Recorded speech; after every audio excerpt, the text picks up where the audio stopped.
Alright, so just quickly, I was transferring some files there. I thought it might be helpful to some people to know how to transfer files on Linux over the network, because this is way quicker. I know a lot of people nowadays with like Google Drive and Dropbox and things, they'll upload to some cloud service and then download it again. That takes forever. So like here I've got, I think this is like a 2 gigabyte file on this laptop. Let me just focus this. It's on the desktop here, and we're going to move it to this laptop in this directory here. So what we're going to want to do, you're going to need to be running an SSH server on the receiving laptop. Really, you should run an SSH server on all your machines. It's not a lot of computing power just to be able to connect to your other machines. It's pretty handy. And what you're going to need, if we can focus here, is your IP address. So I've got mine down. I can't focus here. I've got mine down in my i3 status bar. If you don't have it there, what you can do is type ifconfig into your terminal.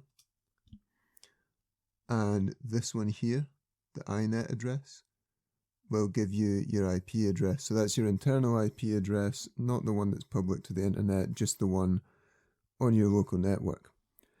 This is the directory that I'm going to be targeting. So we've got home, Billy, videos, camcorder, because it's a video file.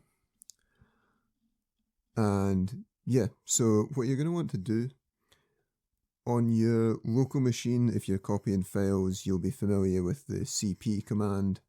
This is SCP, so this is the secure copy, and this allows you to just basically use it the same way you would on your local machine, but targeting a remote device. So we've got here SCP, then the file name, username at the host name, which is the IP address, so that's Billy and my IP, followed by a colon, and then the path that we want it to take.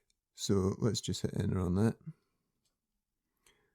And it'll ask you for the password. That's the password on the receiving machine.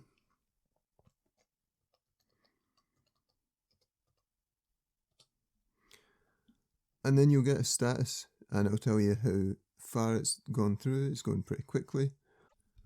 A file's popped up here. And down here, we can see that file size increasing in real time.